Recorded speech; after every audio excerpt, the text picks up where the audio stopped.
ब्रह्मानन्दं परमसुखदं केवलं ज्ञानमूर्तिं द्वन्द्वातीतं गगनसदृशं तत्त्वमस्याधिलक्ष्यम् एकं नित्यं विमलमचलं सर्वधी साक्षिभूतं भावातीतं त्रिगुणरहितं सद्गुरुं तं नमामि।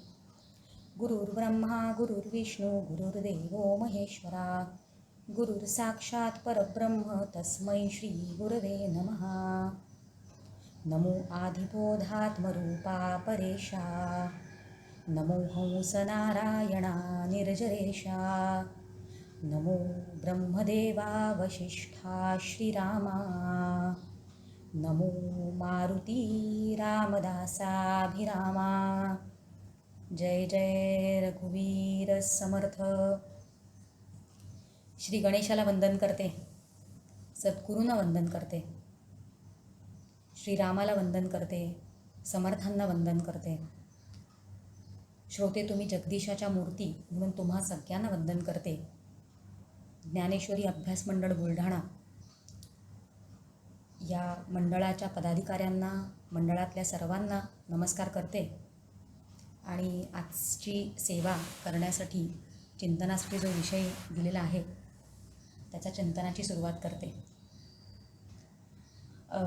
हे जे चिंतनाबद्दल आपल्या सगळ्यांना एक एक पुष्प रोज 9 दिवसांचं येणार आहे, म्हणजे रामाच्या नवरात्रीसाठी 9 पुष्प एक एक करून आपल्याला रोज ऐकायला मिळणार आहेत। रामाने नवमीच्या दिवशी जन्म घेतला म्हणून रामाची नवरात्र असं करून आपण जे एक एक करून प्रवचन पुष्प आपल्याला येणार आहे ते सगळी पुष्प जी आहेत ती आपण प्रभू रामारायाच्या चरणी समर्पित करणार आहोत। मला आठवतं आहे की काही वर्षांपूर्वी, म्हणजे बरेच वर्ष झाले, की अकोल्याला गुरुपौर्णिमा झाली होती बहुतेक तेव्हा, आणि त्या गुरुपौर्णिमेला ज्या सूत्रसंचलन करत होत्या काकू, त्यांनी अतिशय गोड सूत्रसंचलामध्ये एक विषय मांडला होता आणि तो विषय पटकन आत्ता आठवला। खरं म्हणजे त्या गुरुपौर्णिमेसाठी म्हणून बोलत होत्या आणि तोच विषय आपल्यापैकी म्हणजे डॉक्टर काकांच्या परिवारामधल्या बहुतेक सगळ्यांनी तो विषय ऐकलेलाच आहे, पण तो बऱ्याच वर्षांपूर्वी झालेला आहे आणि तो पुन्हा आपल्याला ऐकायला आवडेल असा तो विषय आहे। त्या विषयापासून सुरुवात करूया। त्या काकूंना समर्पित करते मी, हा विचार त्यांचा आहे, त्यांचं स्मरण करूया आपण। आणि तो विचार इतका गोड होता की आपल्या संस्कृतीमध्ये आपलं जे महिना आहे, आपला महिना जो आहे, तर आपल्या संस्कृतीमध्ये सुरुवातीचे 15 दिवस आणि नंतरचे 15 दिवस म्हणजे शुक्ल आणि कृष्ण असे ते शुक्ल पक्ष आणि कृष्ण पक्ष असा संपूर्ण तो महिना पूर्ण होतो आणि आपल्याकडे तिथी असतात, म्हणजे सुरुवातीच्या 15 तिथी आणि नंतर पुन्हा 15 तिथी। आणि काकूने तेव्हा मांडताना इतका तो विषय सुंदर मांडला होता तिथे, त्या अशा पटपट पटपट सांगत गेल्या होत्या, पण मनावर ते घर करून बसले ते विचार त्यांचे। त्यांनी असं सांगितलं होतं की म्हणजे आपली संस्कृती किती महान आहे बघा। आपण पहिल्या दिवसाला प्रतिपदा म्हणतो, मग द्वितीया म्हणतो आणि प्रत्येक तिथी जणू आपल्याला काहीतरी आठवण करून द्यायचा प्रयत्न करते आहे। तेव्हा काकूंनी सांगितलं होतं की प्रतिपदा म्हटली की आपल्याला पटकन बलिप्रतिपदा आठवते आणि किती छान स्मरण त्या निमित्ताने होतं की प्रत्येक प्रतिपदेला जर आपण बलीचं स्मरण केलं, कारण समर्थ म्हणतात बली आत्मनिवेदनी मुक्त झाला, म्हणजे बली हा दैत्यकुळात जन्म घेतलेला आहे आणि आत्मनिवेदन करून तो पण मुक्त झाला, म्हणजे किती आश्वासक ही गोष्ट आहे। म्हणजे जर एखादा दैत्य जर आत्मनिवेदन करून मुक्तपदाला जाऊ शकत असेल तर मी का बरं जाऊ शकत नाही, अशा पद्धतीचं स्मरण प्रतिपदेला, म्हणजे प्रतिपदा म्हटलं की बलिप्रतिपदा आठवते। आणि तसंच द्वितीया म्हटली की आपल्याला यमद्वितीय आठवते। मग यमाचं स्मरण का, म्हणजे यमाची अवकृपा आपल्यावर होऊ नये म्हणून की त्याचं स्मरण। किंवा अजून एक खूप छान गोष्ट हरिपाठामध्ये जसं माऊली म्हणतात की जर आपण नाम घेतलं त्या भगवंताचं, त्या हरीचं, त्या रामाचं, तर यम कुळगोत्र वर्जियले, म्हणजे तो जो यम आहे तो आपल्यालाच फक्त वर्ज्य करत नाही आपल्याकडे येणं, तर आपलं संपूर्ण कुलगोत्रच तो वर्ज्य करून टाकतो। तर अशा पद्धतीचं स्मरण किंवा अशा पद्धतीने नाम आपण त्या दिवशी घ्यायचं द्वितीयेला। मग द्वितीयेच्या तिथीला यमद्वितीया म्हणून स्मरण यमाचं, आणि अजून एक म्हणजे स्मरण नामाचं। तृतीया तिथी म्हटली की आपल्याला पटकन अक्षय तृतीया असं आठवतं आणि अक्षय काय खरं म्हणजे आपल्याला हवं असतं तर संपत्ती, म्हणजे ठीक आहे, पैसा, संपत्ती, सुख, सुविधा, या गोष्टी आपल्याला अक्षय हव्या असतात. पण डॉक्टर काकांच्या परिवारामधने आपलं आता कान तयार झालेले आहेत. काकांचं आपल्याला सांगणं असं आहे की अक्षय काय असावं, तर अक्षय शांती, तृप्ती आणि समाधान हे अक्षय, ज्याचा क्षय होऊच नये असं हे आपल्याकडे असावं, तर त्याचं स्मरण अक्षय तृतीयेला. चतुर्थी म्हटलं की आपल्याला काय आठवतं, गणेश चतुर्थी. आणि गणेशाचं स्मरण का, कारण तो गणांचा पती आहे. आणि गण म्हणजे इंद्रिय. जर इंद्रियांवर आपल्याला जय मिळवायचा असेल तर त्याचं स्मरण आपल्याला करावंच लागतं. याचं स्मरण आपण करायचं आहे गणेश चतुर्थीला. पंचमी म्हटली, आपल्याला बऱ्याच जणांना हा विचार माहिती आहे बरं, पण जे कोण नवीन साधक आहेत आपल्यामधले त्यांच्यासाठी, आणि ज्यांना विसर पडला या सगळ्या गोष्टींचा, किंवा पुनरावृत्ती हा काही दोष नाही आहे परमार्थशास्त्रामध्ये, म्हणून पुन्हा त्याचं स्मरण होण्यासाठी आपण हा सगळा विचार पुन्हा घेत आहोत. पंचमी म्हटले की आपल्याला पटकन नागपंचमी आठवते, तेही काही वाईट नाही, म्हणजे पशु पक्षी जीव जंतू या सगळ्यांचं संरक्षण वगैरे करणं, म्हणून त्यांचं स्मरण. पण अजून एका गोष्टीसाठी पंचमी आठवते आपल्याला, ती म्हणजे ऋषी पंचमी. कारण ज्यांच्या कृपेने हे सगळं वेदांचं ज्ञान आपल्यापर्यंत पोचले असे ते ऋषी, त्यांचं स्मरण खरं म्हणजे केलंच पाहिजे असं शास्त्र सांगतं. म्हणून पंचमी म्हटलं की ऋषी पंचमी. षष्ठी, नाथषष्ठी म्हणतो आपण, म्हणजे त्या निमित्ताने संतांचं स्मरण. सप्तमी, सप्तमी म्हटलं की रथसप्तमी पटकन आठवते आपल्याला, आणि रथसप्तमी ही सूर्यासाठी असते, म्हणजे सूर्याची तेजाची उपासना. अष्टमी, अष्टमी ही किती सरळ, फक्त कृष्णाष्टमी, कारण कृष्णच आठवतो अष्टमीला. अष्टमी तिथीला आठवतो कारण 8वा अवतार म्हणजे विष्णूचा 8वा अवतार हा कृष्णाचा आहे.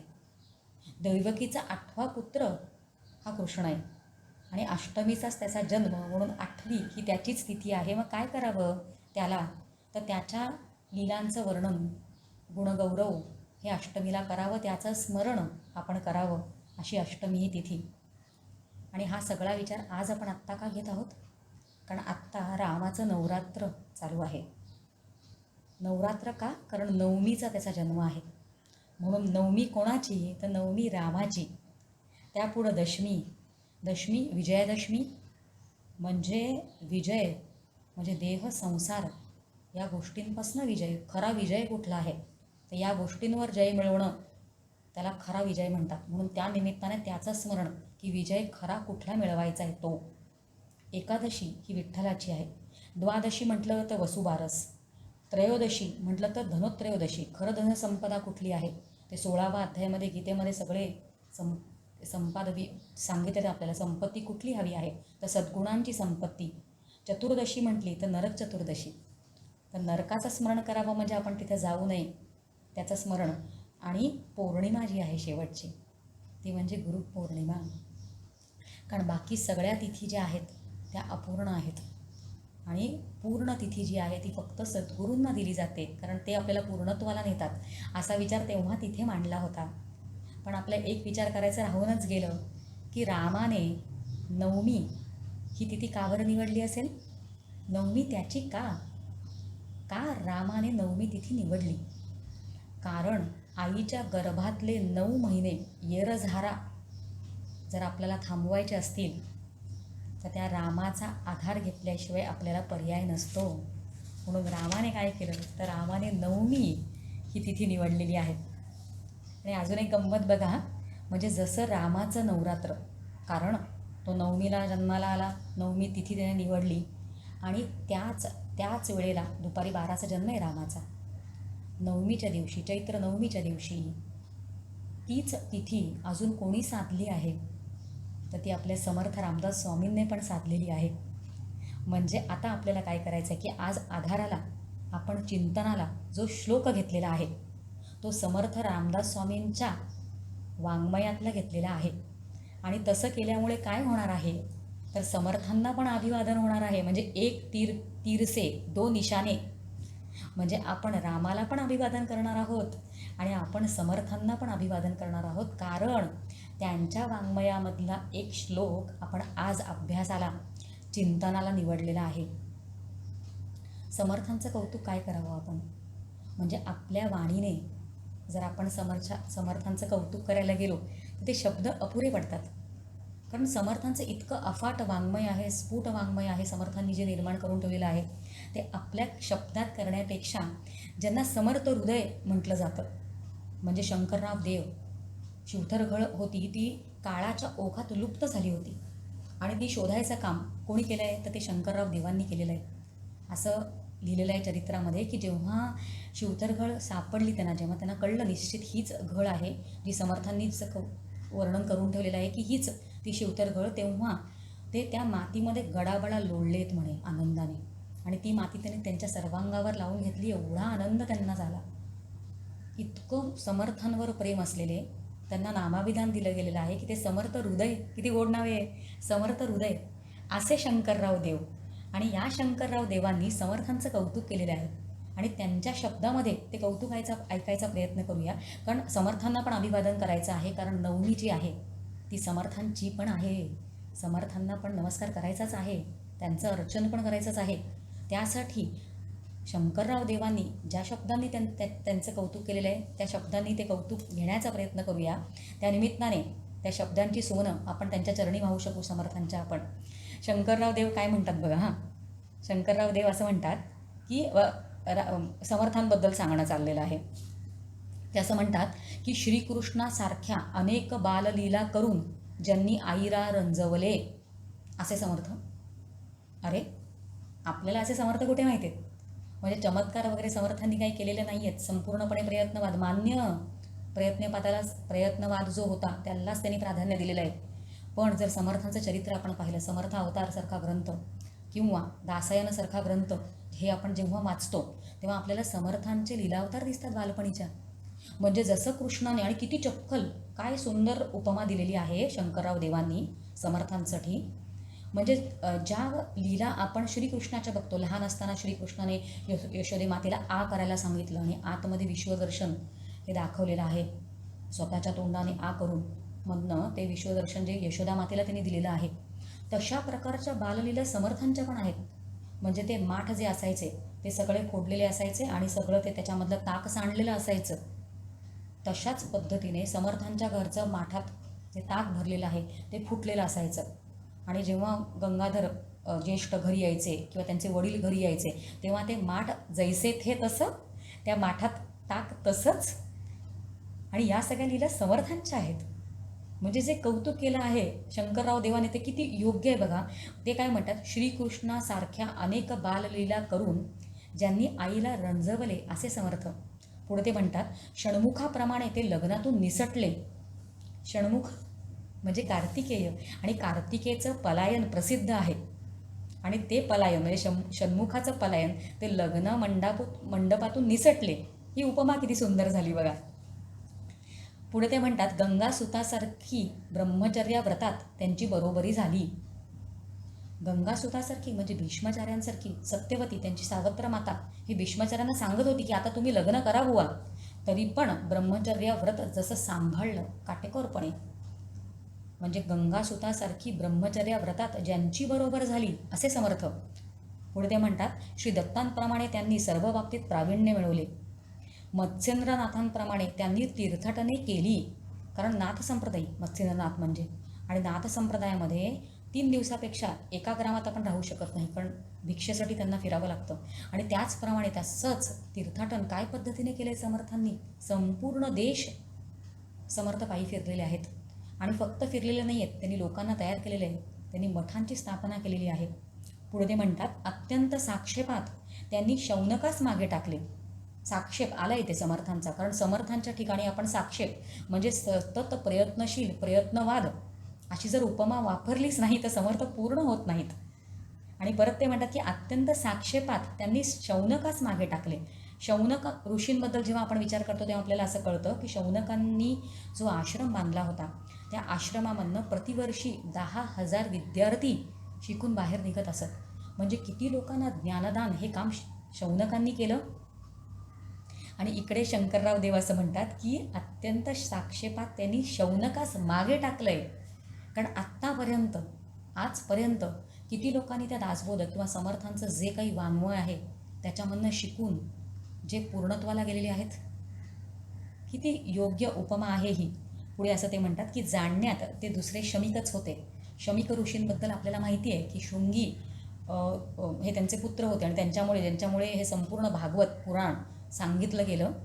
तेव्हा शृंगींनी शाप दिला परीक्षित राजाला की ज्यांनी कोणी हे कृत्य केलं आहे, माझ्या वडिलांच्या गळ्यात मेलेला सर्प टाकलेला आहे, त्याला 8 दिवसात येऊन तक्षक वंश करून जाईल. आणि हे जेव्हा शमिकांना कळलं, त्यांच्या वडिलांना म्हणजे शृंगी ऋषींच्या वडिलांना शमिक ऋषींना कळलं, तेव्हा त्यांना ते आवडलं नाही. कारण बघा काय म्हणतायत शंकरराव देव, काय म्हणतायत की जाणण्यात समर्थांबद्दल चाललं आहे की जाणण्यात ते दुसरे शमिकच होते. शमिक का अशी उपमा का दिली? कारण त्यांना हे ठाऊक होतं की आश्रम जे चालतात ती राजाश्रयामधनं चालतात. म्हणजे जेवढं पारलौकिकातली जाण होती शमिकांना, तेवढीच लौकिकातलीही. आणि तसंच समर्थांनी काय नाही सांगून ठेवलं. समर्थांनी राजकारण सांगितलंय, समर्थांनी समाजसेवा करा म्हणून सांगितलंय. समर्थ ऐका इटांचा प्रसंग, म्हणजे घर कसं बांधावं आणि त्या घराला वीट कशी असावी हेही समर्थ सांगतायत. जाणण्यात ते दुसरे शमिकच होते. पुढे ते म्हणतात, चंद्राप्रमाणे आल्हादकारक, वशिष्ठांप्रमाणे शांत, नारदांप्रमाणे हितोपदेश बोधक, वक्तृत्वात ते दुसरे बृहस्पतीच. कारण बृहस्पती हे देवांचे गुरु आहेत, म्हणून वक्तृत्वात ते दुसरे बृहस्पतीच. आणि रघुनाथ सेवेमध्ये दुसरे काय, प्रत्यक्ष मारुतीच. किती सुंदर वर्णन केले रे या शब्दांमध्ये. म्हणजे खरं म्हणजे समर्थांचं वर्णन करताना अतिशयोक्ती पण असते ना, ती अल्पोक्ती ठरून जाते. म्हणजे ज्यांचं संपूर्ण चरित्र हे सागराप्रमाणे अगाध आणि आकाशासारखं विस्तीर्ण आणि व्यापक असताना समर्थांचं वर्णन आपण आपल्या शब्दात काय ते करणार. फक्त त्यांच्या चरणी नतमस्तक राहूया आणि त्यांचं जे वाङ्मय आहे त्याची खऱ्या अर्थाने आपल्याला अनुभूती यावी म्हणून त्यांच्या चरणी आपण प्रार्थना करूया. आणि त्यासाठीच आपण आज काय करणार आहोत, तर त्यांच्याच वाङ्मयामधल्या एका श्लोकाचा, म्हणजे मनाच्या श्लोके समर्थांनी लिहिलेले आहेत.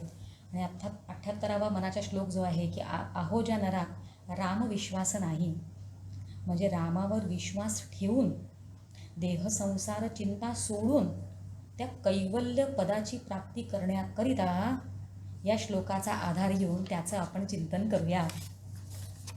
बघा, आधाराला आपण जो श्लोक घेतलेला आहे तो आत्ता श्लोक म्हणून दाखवला की आहो ज्या नरा राम विश्वास नाही. म्हणजे एका अर्थाने समर्थ असं म्हणतायत की त्या रामाचा आधार घ्या. कारण जर आपण त्या रामाचा आधार घेतला नाही तर आपल्याला सगळं बाधणार आहे, या संसारातलं सगळं बाधणार आहे आणि आपण सरळ या भवसागरात बुडणार आहोत. कारण ते सगळं वाढणार आहे आपल्याला. भवसागर आणि बुडणं असं जेव्हा आपण म्हणतो तेव्हा अर्थात आपण रामाला नौका म्हणत आहोत. कारण या भवसागरातून वाचवणारं जर कोणी असेल तर राम ही जी नौका आहे, रामतत्वाची नौका, राम नावाची नौका आहे. गोंदवलेकर महाराजांचं पण एक पद आहे बरं का, ज्याच्यामध्ये ते असं म्हणत आहेत की ही राम नाम नौका भवसागरी तराया. म्हणजे हा भवसागर जर तारायचा असेल तर ते गोंदवलेकर महाराज राम नामाची नौका सांगतात.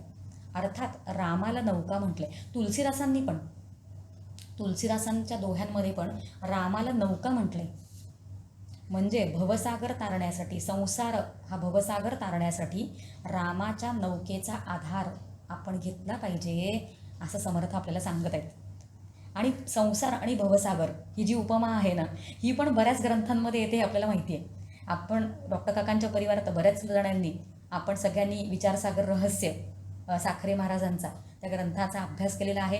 आणि त्या ग्रंथाच्या मुखपृष्ठावर पण आपण चित्र काय बघतो की अशी तिकडे समुद्र दाखवलेला आहे आणि त्याच्यामध्ये काही लोक पोहत आहेत, काहीतरी प्रयत्न करत आहेत आणि त्या समुद्राला खालती मोठ्या अक्षरात लिहिलेलं आहे भवसागर.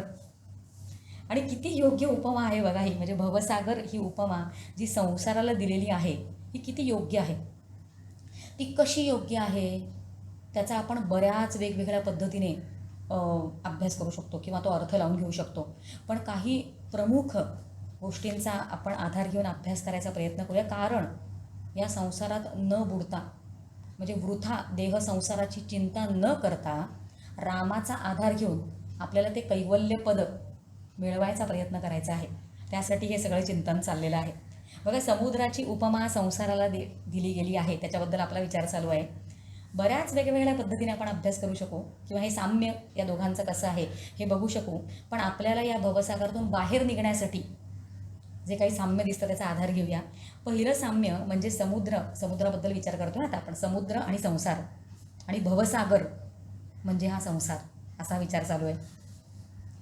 बघा, पहिलं की समुद्राचं एक तट जे असतं ते आपल्याला दिसतं, बरोबर. म्हणजे ज्या तटावर आपण उभे असतो किंवा जे तट सोडून थोडंसं पुढे गेलेलं असतं, जे माहितीचं तट आहे ते आपल्याला माहिती असतं. म्हणजे समुद्राचं एक तट आपल्याला माहिती असतं. आणि अर्थात ही गोष्ट पण माहिती असते की जेव्हा त्याला एक तट आहे याचा अर्थ त्याला दुसरा तट असणारच आहे. तसंच जन्माचं एक तट, संसाराबद्दल विचार करतोय आता आपण. जन्माचं एक तट तर आपल्याला दिसलेलं आहे, ते आपण अनुभवलेलं आहे. पण मृत्यूचा तट कुठे आहे हे आपल्याला माहीत नाही. कधी आहे, कुठे आहे ते माहीत नाही. पण संसाराचा असा सिद्धांत आहे की ज्याला जन्म आहे त्याला मृत्यू, देहाबद्दल बोलतो आता आपण, देहाचा मृत्यू होणारच आहे. म्हणजे एक तट आहे याचा अर्थ दुसरा तट असणारच आहे, असं या दोघांमध्ये साम्य आहे. अजून एका समतेचा विचार करूया बरं का. की समुद्र जे असतं ते कधीही शांत नसतं. म्हणजे लाटांचा चढ उतार हा चालूच असतो. आणि तसंच संसार पण कधीही एकसारखा नसतो. असतो का आपला संसार? चालूच असतं की वर खाली. म्हणजे कधी आपल्या आयुष्यात अनुकूलतेच्या उत्तुंग लाटा आकाशाकडे झेप घेतात, जातो वर आपण, मानसिक स्थिती असते वर आपली. तर कधी प्रतिकूलतेच्या परिस्थिती आपल्याला पातालापर्यंत खाली आपटून आणते, थापकन खाली पडतो आपण. म्हणजे जसा समुद्र हा कधीच एकसारखा नसतो तसा संसार पण कधीही एकसारखा नसतो. आता अजून एक छान साम्य बघा बरं का या समुद्रामध्ये आणि या संसारामध्ये. समुद्राला चढ उतार असतात, बरोबर. म्हणजे ओहोटी आणि भरती ही समुद्राला असते. आणि समुद्राची ओहोटी आणि भरती ही कशामुळे असते? ती चंद्रामुळे असते, बरोबर की नाही. आपण सगळे विज्ञान सायन्समध्ये शिकलो आहे की ओहोटी भरती जी होते समुद्राची ती चंद्रामुळे असते. म्हणजे पूर्ण चंद्र जेव्हा असतो तेव्हा समुद्राला भरती असते. आता आपण संसाराचा विचार करूया. आपल्या आयुष्यात पण चढ उतार असतातच की. आणि ते चढ उतार होतात कोणामुळे? मनामुळे. मन एव मनुष्याणाम कारणम मंद मोक्षयोः. समर्थांच्या मनांच्या श्लोकाचा आधार आपण त्यासाठीच घेतलेला आहे की मनालाच सुधारावं लागतं, म्हणून मनाच्या श्लोकांचा आधार आपण घेतलेला आहे ते मन सुधारण्यासाठी. कारण मनामुळेच हे सगळं होतं. आणि अजून एक महत्त्वाची गोष्ट ती म्हणजे चंद्र ही मनाची देवता आहे. चंद्र स्वामी आहे मनाचा, हेही आपल्याला माहिती आहे, वेदांतशास्त्राचा आपण अभ्यास करतो तेव्हा. म्हणजे जसे समुद्र चंद्राने संचालित होते, म्हणजेच चंद्राच्या क्रियेची प्रतिक्रिया समुद्रावर होते, तसेच मनाच्या क्रियेची प्रतिक्रिया आपल्या संसारावर होते. किती वेगवेगळ्या पद्धतीने आपण विचार करू शकतो बघा. आता अजून एक अंतिम गोष्ट घेऊया बरं का, आणि ती फारच अद्भुत आहे. ती म्हणजे काय की समुद्राचे पाणी जसे निर्मल दिसते, म्हणजे निर्मल नसलेले ते दिसते, ते निर्मल आहे का? नाही ना. दिसताना किती छान वाटतं ते पाणी, पण ते समुद्राचं पाणी स्वादात तसं नाही.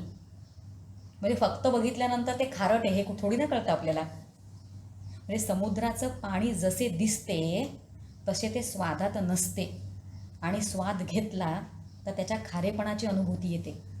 तसंच संसार पण जसा दिसतो, म्हणजे किती छान सगळं चाललं आहे आपलं, नाती गोती व्यवहार प्रपंच हा सगळा छान दिसतोय, पण खरंच त्याचा आस्वाद घ्यायला गेलो, अनुभव घ्यायला गेलो की तो किती खारट आहे आणि तो किती बोचतो आहे हे आपल्याला कळायला लागतं.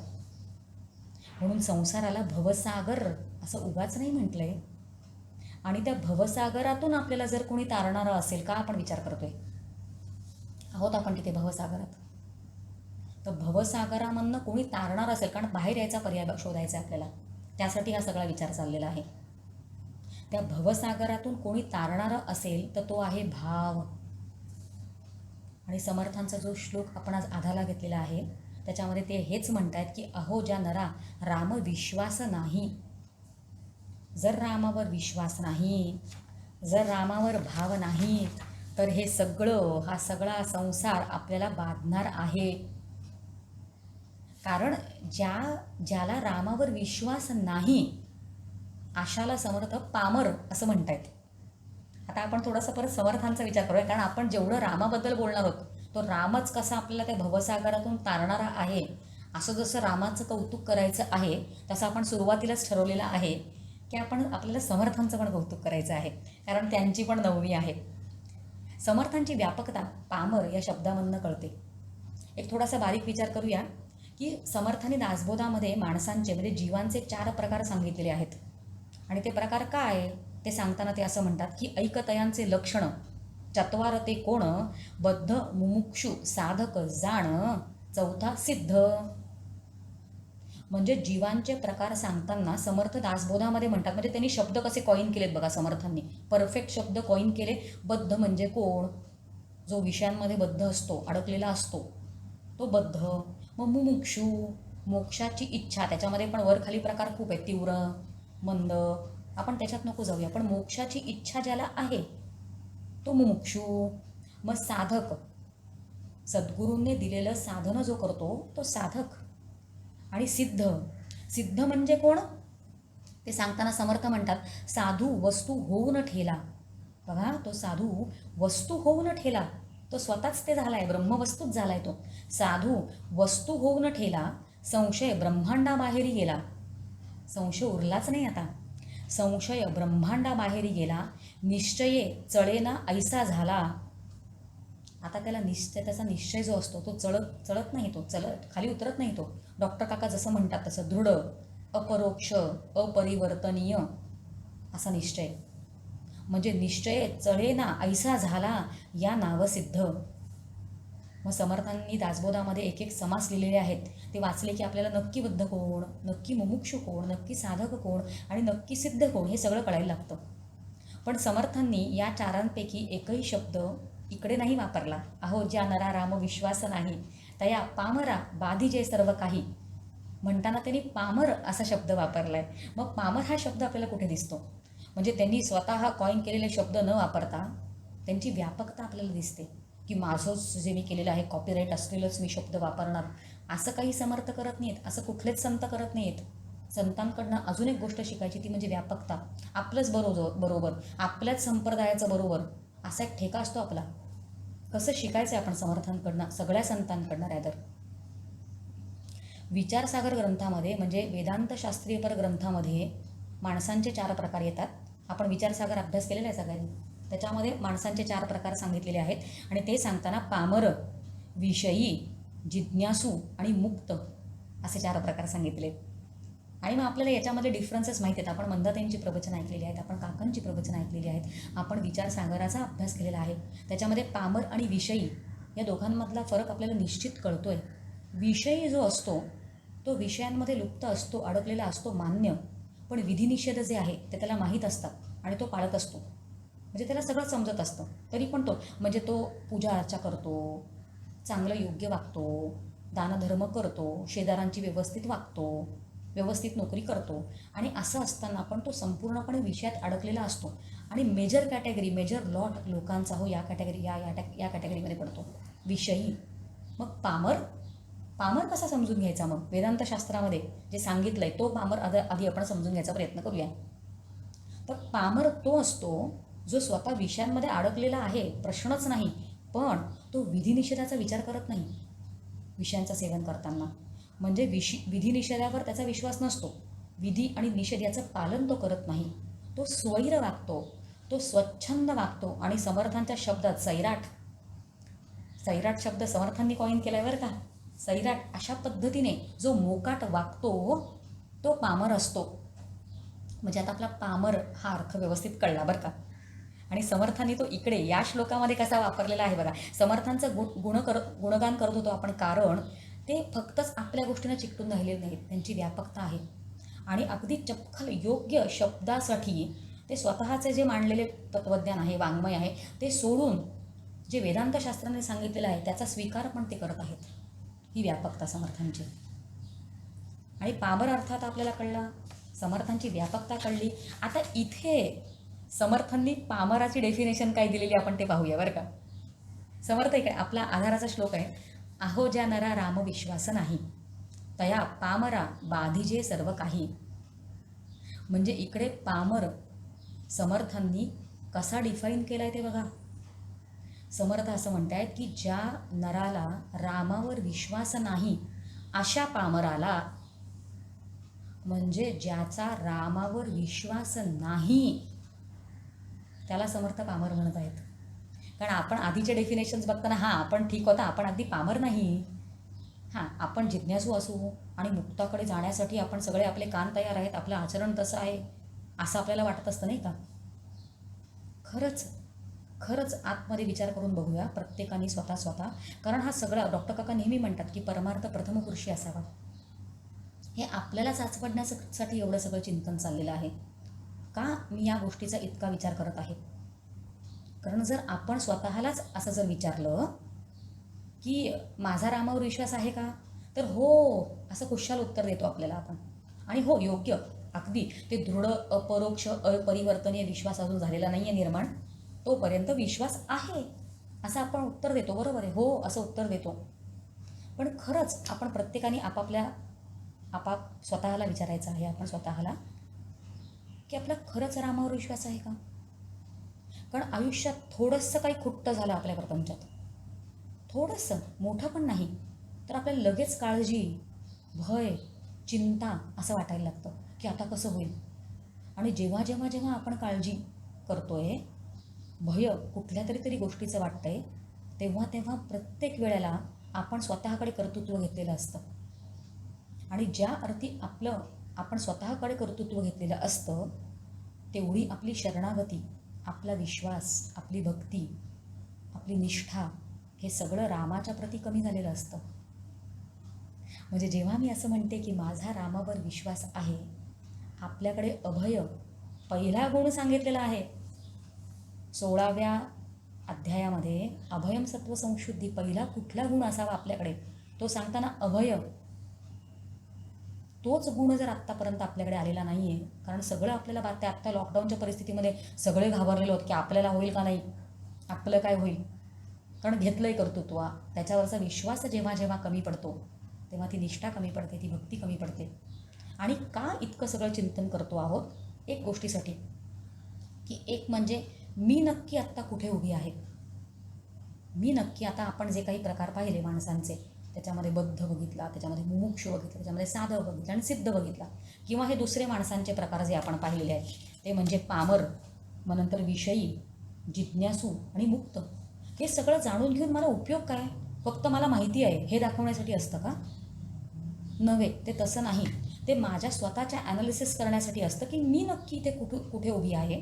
आणि जेव्हा मला कळतं की मी कुठे उभे आहे, त्याच्यामुळे मला कुठपर्यंत पल्ला गाठायचा आहे, मला कुठपर्यंतचा पुढचा प्रवास करायचा आहे, एवढं सगळं मला त्या गोष्टीमुळे कळतं.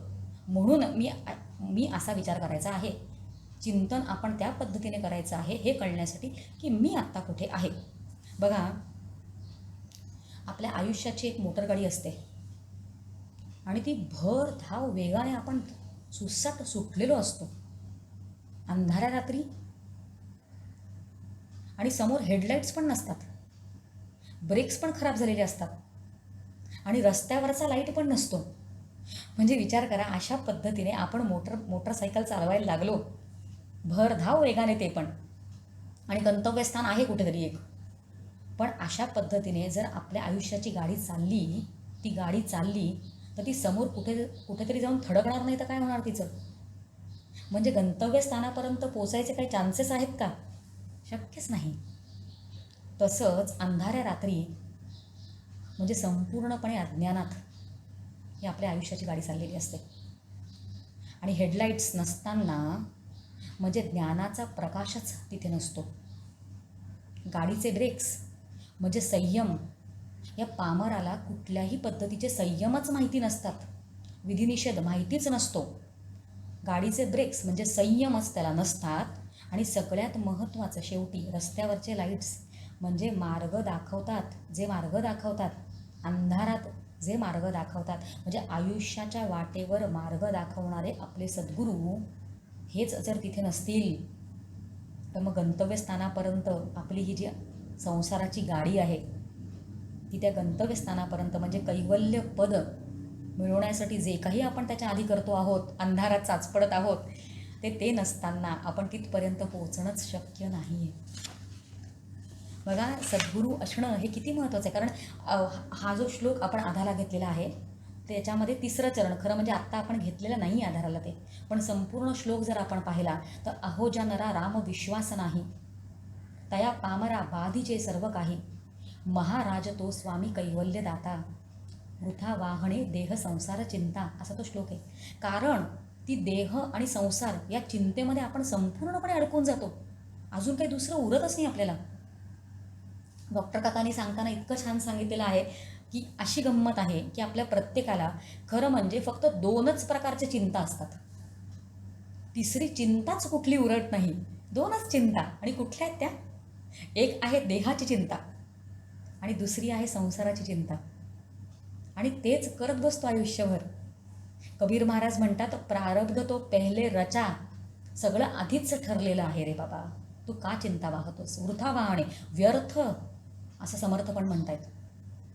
कबीर महाराज म्हणतात, प्रारब्ध तो पहिले रचा, फिर रचा शरीर, काहे तू चिंता करे, नामले रघुवीर. सगळंच जर ठरलेलं असेल तर वृथा ही देहाची आणि संसाराची चिंता आपण का वाहतोय, जर सगळं त्यांनी ठरवलेलंच आहे. बघा, हे देह संसार म्हणजे हे देह किंवा हा संसार जे आपल्याला बाधतंय, जे आपण अनुभवतो आहे, त्याला आपण हे असं म्हणूया, म्हणजे हा प्रांत. आणि आपल्या सगळ्यांना काय खूप महत्त्वाचा विचार आपण सुरू करतोय बरं का आता, आणि हा डॉक्टर काकांनी आपल्याला पदोपदी सांगितलेला आहे. हा विचार आपल्या सगळ्यांना अजिबात नवीन नाही, जो आपण एक पुढच्या 5 मिनिटात ज्याचं चिंतन करणार आहोत. तो नवीन नाही, ते माहीत नाही असं अजिबात नाही आहे, पण कारण त्याचा अनुभव नाही म्हणून आपण त्याचा उच्चार करणार आहोत, त्याचा उल्लेख करणार आहोत, एवढंच. एक छान विचार घेतोय बरं का, थोडं लक्षपूर्वक ऐकूया. देह आणि संसार म्हणजे हे सगळं प्रांत, हा प्रांत, प्रपंच, व्यवहार. आणि आपल्या सगळ्यांना काय वाटत असतं की हे इथे हे असं असणारच आहे, म्हणजे हे अपूर्णच आहे, ज्याचं बीजच नासकं आहे, त्याच्यामधनं पूर्णत्व कसं काय आपल्याला मिळवायचा आपण प्रयत्न करणार. म्हणजे हा संसार जो आहे, या देहामधनं आपण जे अनुभवतो आहे ते सगळं अर्धवटच असणार आहे, अपुरंच असणार आहे, त्याच्यामध्ये खाच खळगी असणारच आहेत, सुख दुःख असणारच आहेत, मान अपमान असणारच आहे, मनासारखं कधी घडणार नाही. म्हणजे हे अशा पद्धतीने सगळं इथे होणारच, आपण ते मान्यच केलेलं आहे, स्वीकारलेलं आहे. म्हणजे इथे इथे या प्रांतात हे सगळं असंच असतं.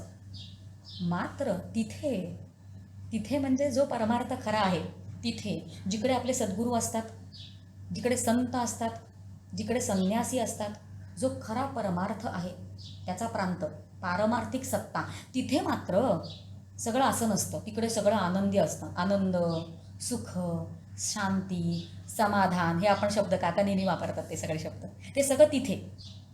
आणि तिथे एकदा आपण गेलो की नाही, मग आपल्याला इकडचं जे काय जाणवत आहे ते आपल्याला तिकडे कधीच जाणवणार नाही. हां, असं असतं की नाही आपल्या सगळ्यांचा विचार. डॉक्टर काकांचं काय सुंदर सांगणं आहे बघा. मी परत सांगते की हा विचार माहिती नाही असं नाही आहे, पण काकांनी त्यांच्या प्रवचनात असं सांगितलेलं आहे बघा, अतिशय महत्त्वाचा विचार तो असा की तृप्ती, शांती, समाधान जे आहे ते इथेच मिळवायचं आहे, इथेच मिळवायचं असतं. आणि इथे कसं मिळवायचं असतं, त्याचं उत्तर आहे साधनेने मिळवायचं असतं. त्याचं उत्तर आहे, कोणी आपल्याला हातात ते आणून देत नसतं की हे घे बुवा, ही घे शांती, ही घे तृप्ती. आणि सद्गुरू पण ते आपल्याला हातात येऊन ठेवणार नाही आहेत, त्याच्यासाठी आपणच साधनेने, तर मग ते विवेक, वैराग्य, साधन चतुष्टय संपन्न हे सगळं व्हायचं, सद्गुरूने सांगितलेली साधना करायची आणि ते मिळवायचं. आणि ते मिळवायचं कुठे, तर इथे जो काही प्रपंच मी करत आहे, माझा सेटअप आहे एक प्रपंचाचा, त्या प्रपंचामध्ये, त्या संसारामध्ये, त्याच देहामध्ये मला तृप्ती, शांती, समाधान हे सगळं इकडे मिळवायचं. आणि इकडे एकदा की ते मिळालं, जे साधनेने मिळतं. किती छान विचार आहे बघा. म्हणजे एकदा की ते इथे मिळालं की ते तिथे सिद्धच असतं. खरं म्हणजे तिथे असं काही नाहीच आहे. मला आठवते एक 8-10 वर्षापूर्वी अजून काहीच अभ्यासाला, म्हणजे आता खूप अभ्यास करते असं नाही आहे, पण 8-10 वर्षापूर्वी एक असा प्रसंग घडला होता की मी डॉक्टर काकांशी बोलत होते. आणि इकडे आणि तिकडे आत्ता आपण जसा विचार केला म्हणजे इकडे प्रपंच आणि तो परमार्थ, असा आपण एक मध्ये एक लाईन घातलेली असते बरं का मध्ये, की इथे आणि तिथे. आणि मी काकांना असं म्हणले होते की काका, हे इथे राहून ते सगळं अचीव करणं खूप डिफिकल्ट आहे हो. हे कसं करणार आपण, कसं जमणार आपल्याला. म्हणजे it is either this or that. This म्हणजे हे देहसंसार, हा प्रपंच, किंवा दॅट परमार्थ, जो संन्यासी लोकांना जमतो, जो संतांना जमतो, तो सद्गुरूंना जमतो.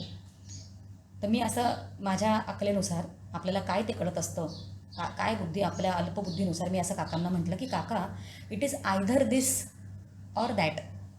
तर काका तेव्हा छान हसले होते आणि काका म्हणले होते, हो हो हो बरोबर आहे, ते असं असतं की धिस ऑर दॅट. आणि जेव्हा आपण अभ्यास सुरू करतो, जेव्हा आपण साधन सुरू करतो, सद्गुरूने दिलेलं सद्ग्रंथांचं वाचन सुरू करतो, आपला वेदांतशास्त्रावर विचार जसा निर्माण व्हायला लागतो, तेव्हा ते धिस ऑर दॅटच्या ऐवजी ते धिस अँड दॅट असं होतं. हां, ते धिस अँड दॅट असं होतं. आणि काका पुढे म्हटले की एकदा की आपल्याला ते जमलं की धिसच दॅट होऊन जातं. किती सुंदर आहे हा विचार. म्हणजे किती आपल्या कल्पना चुकीच्या असतात की तिथे काहीतरी वेगळं असतं बरं. म्हणजे याच्यावरनं मला हे कळतंय की देह संसाराची चिंता जे मी वृथा वाहती आहे, ती चिंता वाहनच जर मी सोडलं, म्हणजे राहायचं आहे मी इथेच, आहे हाच प्रपंच, आहे हाच देह, आहे हाच संसार. पण त्या संसारात मी जेव्हा माझ्या सद्गुरूंनी दिलेलं साधन इथे राहून करीन, तेव्हा हेच ते. आणि काका वरचेवर आपल्या सगळ्यांना सारखं आठवण करून देत आहेत की आपण सगळ्यांनी पहिली गोष्ट स्वीकारायची आहे, ती म्हणजे आपण सगळे प्रापंचिक आहोत. आपण पारमार्थिक आहोत किंवा आपण संन्यासी आहोत असं काका म्हणतच नाही आहेत. आपण प्रापंचिक आहोत. म्हणजे प्रपंचात राहून ते कसं मिळवू शकतो, असा उपाय काकांनी आपल्याला इकडे इतका सुंदर दिलेला आहे. आणि अजून एक छोटासा गोड विचार या श्लोकाच्या अनुषंगाने आपण करूया. तो म्हणजे तिसरा चरण जो आहे की महाराज तो स्वामी कैवल्य दाता. हे वृथावाहन देह संसार चिंता जे आहे ना, हे तोपर्यंत थांबणार नाही जोपर्यंत आपण त्या कैवल्य दाता जो राम आहे त्याचा आधार आपण घेत नाही. बघा, कुठल्या रामाला समर्थांनी या श्लोकामध्ये टार्गेट केलेलं आहे त्याचा विचार आपण करायचा प्रयत्न करतोय. म्हणजे आहो ज्या नरा राम विश्वास नाही, तर हा कुठला राम आहे तिथे, कुठल्या रामाबद्दल समर्थ बोलत आहे तिथे. कारण त्या रामाचा उल्लेख अगदी व्यवस्थितपणे तिसऱ्या चरणात आलेला आहे, महाराज तो स्वामी कैवल्य दाता. हा पण रामच आहे. बघा, आपल्याला हे 3 राम म्हणजे आपण मंदाताईंची प्रवचनं ऐकलेली आहेत, त्याच्यामध्ये श्रीराम, जयराम, जय जय राम या मंत्रामध्ये 3 राम आहेत. हे आपल्याला सगळ्यांना हे विचार माहिती आहेत. आपल्या परिवारातल्या लोकांना हे विचार नवीन नाहीतच, म्हणून आपण खूप काही त्याच्याबद्दल बोलत नाही होत. त्याच्यामध्ये 3 राम आहेत हे आपल्याला माहिती आहे. पहिला आहे श्रीराम, दुसरा आहे जयराम आणि तिसरा आहे जय जय राम. या तिघांमधले आपल्याला फरक काय आहे, ते कोणते कोणते राम आहेत हे आपल्याला माहीत आहे. पहिला राम जो आहे तो आहे दाशरथी राम. तो आपल्याला कर्म कसं करावं, आपलं कर्तव्य कसं करावं हे आपल्याला शिकवतो. म्हणजे पहिला आहे श्रीराम, दुसरा आहे ईश्वररूपी श्रीराम, ईश्वररूपी राम, हो की नाही. म्हणजे ईश्वर, कारण त्यांनी केलं ना, रामाने जो अवतार घेऊन तो आलेला आहे, त्यांनी अशी काही कामगिरी तिकडे केलेली आहे जो साधा मनुष्य करू शकणार नव्हता.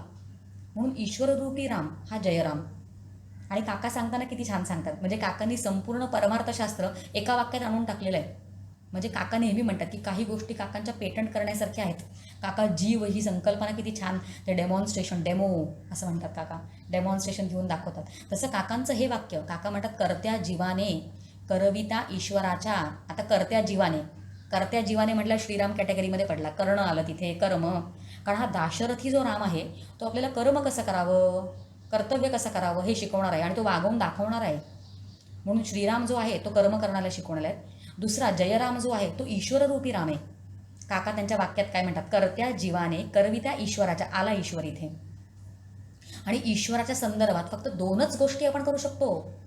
डॉक्टर काकांचं वाक्य बघा, करत्या जीवाने करवित्या ईश्वराच्या, दोन गोष्टी सांगा. ईश्वराबद्दल 2च गोष्टी आपण करू शकतो. एक म्हणजे आज्ञा पाळाव्यात आणि तिसरी उपासना करावी. उपासना करावी. म्हणजे तिसरी गोष्ट आपण ईश्वरासंदर्भात करूच शकत नाही. फक्त आज्ञा पाळताना न कुरकुरता कराव्यात, हे आपण समजून घ्यावं. आणि सद्गुरू कृपेने आपण स्वतः अकर्ता राम आहोत हे आपण जाणावं. हे काय सुंदर वाक्य डॉक्टर काकांचं. म्हणजे संपूर्ण परमार्थशास्त्र एका वाक्यात डॉक्टर काकांनी आणून टाकलेलं आहे. आणि इकडे सद्गुरू कृपेने आपण स्वतः, हा तिसरा राम जो आपण बघणार होतो ना, जय जय राम, हा आत्मरूपी, आत्मारामरूपी राम आहे. आणि जे आपल्या सगळ्यांचं स्वरूपच आहे, आपल्या सगळ्यांचं स्वस्वरूप, हा तो आत्माराम आहे. पण हे काकांच्या वाक्यामध्ये कसं बसतंय बघा, जो आपल्याला ज्या रामाचा विचार करायचा आहे आपल्याला, ते काकांच्या वाक्यामध्ये कसं बसतंय बघूया. करत्या जीवाने करवित्या ईश्वराच्या, एक आज्ञा पाळाव्यात, दुसरं उपासना करावी. आणि सद्गुरू कृपेमुळे, आता हा सद्गुरू कृपेमुळेला अंडरलाईन करायचं आहे. सद्गुरू कृपेमुळे स्वतः अकर्ता राम आहे हे जाणावे. आता सद्गुरू कृपेमुळे म्हणजे सद्गुरूरूपी राम जो आहे, ज्या रामाचा उल्लेख श्रीराम जयराम जय जयराममध्ये नाही आहे, पण श्रीराम पण, जयराम पण आणि जय जय जय जय राम, हे तिन्हीही राम ज्या एका रामामध्ये अनुस्यूत आहेत, असं म्हणजे कैवल्यदाता राम म्हणजे सद्गुरू रूपी राम. आपले सद्गुरू जे असतात ते आपल्याला बघा, कैवल्यदान हा ईश्वररूपी राम करूच शकत नाही. ईश्वराचं कामच नाही आहे ते आपल्याला कैवल्य प्रदान. कैवल्य म्हणजे केवळ ते फक्त ब्रह्म होणं. हे आपल्याला कोणामुळे शक्य होतं? कारण आवरण दोष काढायचं काम त्यांच्याकडे आहे, म्हणून त्यांच्याशिवाय ते पद आपल्याला मिळणं कैवल्यदाता. जेव्हा कैवल्यदाता असं महाराज तो स्वामी कैवल्यदाता असा जेव्हा समर्थ रामदास स्वामी उल्लेख करतायत, तेव्हा ते कुठल्या रामाला टार्गेट करतायत? ते सद्गुरू रूपी रामाला, ज्याच्यामध्ये हे तिन्ही राम अनुस्यूत आहेतच. अशा रामाला शरण जा. कारण अशा रामाला शरण गेल्याशिवाय पामरपासून ते कैवल्य पद, ते केवळ पद मिळेपर्यंतचा प्रवास त्यांच्याशिवाय आपलं होऊच शकत नाही. अशा अर्थाने आपण चिंतन करायचं आहे. बघा, आपल्याकडे 2 उपाय आहेत बरं का. म्हणजे बरेच उपाय असू शकतात. आत्ता आपण 2 उपायांचा विचार करण्याचा प्रयत्न करूया. एक तर काय होऊ शकतं की आपण या देह आणि संसारापासून सुटका मिळण्यासाठी, कारण वृथा वाहतोय ना ती चिंता, ते सोडण्यासाठी, म्हणजे देह संसार यापासून सुटका मिळण्यासाठी या देह संसारापासून खूप वर चढून जायचं. म्हणजे त्याच्याशी आपण एकरूप होऊन जाऊ त्या परमात्म्याशी. वर चढून जाणं म्हणजे काय? उदासीन होणं. उद म्हणजे वर आणि आस म्हणजे आसन. असं अलिप्त आसन म्हणजे वावरतोय त्याच जगात, वावरतोय त्याच देहाने, पण अशा पद्धतीचं आसन आतमध्ये अंतःकरणाचं की आपण उदासीन आहोत, म्हणजे देह संसारापासून वर चढून गेलेलो आहोत, वावरलो तिकडे तरी अलिप्त आहोत, वर गेलेलो आहोत. एक विचार घेऊया बरं का आपण, किती छान विचार आहे बघा हा. आपण असा एक विचार करूया की परमात्मा जो आहे ना, तो समजा एका छतावर उभा आहे वर कुठेतरी. हे समजण्यासाठी चाललंय बरं का आपण आपलं सगळं, की परमात्मा तो एका छतावर वर तिथे उभा आहे. आणि वर त्या छतावर जाण्यासाठी, वरपर्यंत जाण्यासाठी एक शिडी पण आहे. एक शिडी आहे तिकडे वर जाण्यासाठी. म्हणजे आपण ती शिडी सोडून वर जाऊ शकतो. आणि ती शिडी कुठली आहे बघा, शिडीला 2 पाय असतात. त्या एका पायाचं नाव आहे नाम आणि एका पायाचं नाव आहे रूप. म्हणजे नावरूपात्मक. आणि ती शिडी कुठली आहे? तर ती शिडी आहे साधनेची. म्हणजे साधनेच्या शिडीवर चढताना आपण नामरूपात्मक गोष्टी जेव्हा सोडून खाली जाऊ आणि त्या पद्धतीने जेव्हा आपण वर जाऊ, तेव्हा एकदा आपण त्या परमात्म्याशी ज्ञानमार्गाने एकरूप होऊ शकतो. नामरूपात्मक शिडी सोडून दिली खाली आणि मग वर गेलो, एकरूप होणं त्याच्याशी. ते कैवल्य पद, ते केवळ पद प्राप्त होतं त्याने दिलेल्या साधनेच्या शिडीने वर गेल्यानंतर. आणि अजून समजा एक भक्त आहे, आता बघा, म्हणजे एक ज्ञानी आहे, तो गेला तिकडे वर तिथपर्यंत, पण भक्त नसतो. तो भक्त असं म्हणतो की भगवंता, अरे ही शिडी जी आहे ना, या शिडीने जसं आपण वर येऊ शकतो, जसं वर येऊ शकतो तसं या शिडीने खाली पण येता येतं की रे, हो की नाही? म्हणजे शिडीने खाली ये ना तू आमच्यासाठी, म्हणजे मला नाही वर येता येत आहे, नाही माझी क्षमता तेवढी, तर त्या शिडीने तू खाली ये. आणि भगवंत किती सुंदर आहे बघा ही गोष्ट, की भगवंत आलाय की भक्तासाठी नामरूपात्मक, म्हणजे तो नामरूपाच्या पलीकडला आहे, पण नामरूपाची शिडी घेऊन तो भक्तांसाठी येतो खाली. आणि भक्तांसाठी तो तो अवतार घेऊन येतो, म्हणजे तो अवतार झाला. अशा एका पद्धतीने आपण या गोष्टीचा विचार करू शकतोय. पण तो अवतार म्हणून नामरूपात्मक झाला, हा असा विचार फारच संकुचित होतो. तो नामरूपात्मक झाला म्हणजे काय झालं माहिती आहे का? तो आलाय खाली भक्तांसाठी, अगदी मान्य. पण तो जेव्हा खाली आला तेव्हा नामरूपात्मक सगळं जे आहे, देहासकट संसार, नामरूपात्मक सगळं जे आहे ते तोच झाला. कारण त्यांनी प्रत्येक नामरूपच त्यांनी घेतलं ना, म्हणजे तोच संसार झाला. आणि अशा पद्धतीने बघा, हा असा विचार करत आपण या संपूर्ण संसारात जर आपण वावरलो, की ज्या संसारात ज्या देहाने आपण वावरतो आहोत, हे सगळं तोच, हे त्याचीच रूपं आहेत, त्याचंच नाम आहे. अशा पद्धतीने या संसारात या देहाने जर आपण वावरलो, तर या संसाराची आसक्ती न राहता त्याचं भक्तीत रूपांतर होऊन जातं. म्हणजे आहे तेच, म्हणजे आपला पामरापासून मुक्तापर्यंतचा प्रवास या एका विश्वासावर, की नामरूपात्मक मी जे काही बघते आहे ते प्रभू रामरायाला सोडून हे दुसरं काहीच नाही. अशा पद्धतीने आपण रामाचा आधार घ्यायचा आहे. आणि आपल्याला हे सगळं होण्यासाठी आपण आपल्या सद्गुरूंच्या चरणी प्रार्थना करूया, की एक दिवस अहो जाणारा राम विश्वास नाही, म्हणजे त्या पामर आपण न होता आपला जो प्रवास आहे तो आपल्या सद्गुरूंच्या कृपेनेच आपण कैवल्य पदापर्यंतचा प्रवास, तो कैवल्य पद प्रदान करणं, अशा पद्धतीने आपण आपल्या सद्गुरूंना विनंती करूया की ते पद त्यांनी आपल्याला द्यावं. आणि त्यासाठी लागणारं साधन जे असतं ते पण त्यांनीच, आपण आपल्या बुद्धीने असं म्हणू शकत नाही की आपण साधन करूया, आपण तसं करूया, मी असं करतो. ती बुद्धी पण त्यांनीच आपल्याला द्यावी. म्हणून आपण सगळ्यांनी त्यांच्या चरणी प्रार्थना करूया, त्या कैवल्य पद देणाऱ्या रामाला, म्हणजे सद्गुरू रूपी रामाला आपण प्रार्थना करूया की ते पद त्यांच्यामुळे आपल्याला प्राप्त व्हावं. आणि इतकाच विचार करून आत्ता मात्र माझं चिंतन इकडेच थांबवते. इति शम. जय जय रघुवीर समर्थ.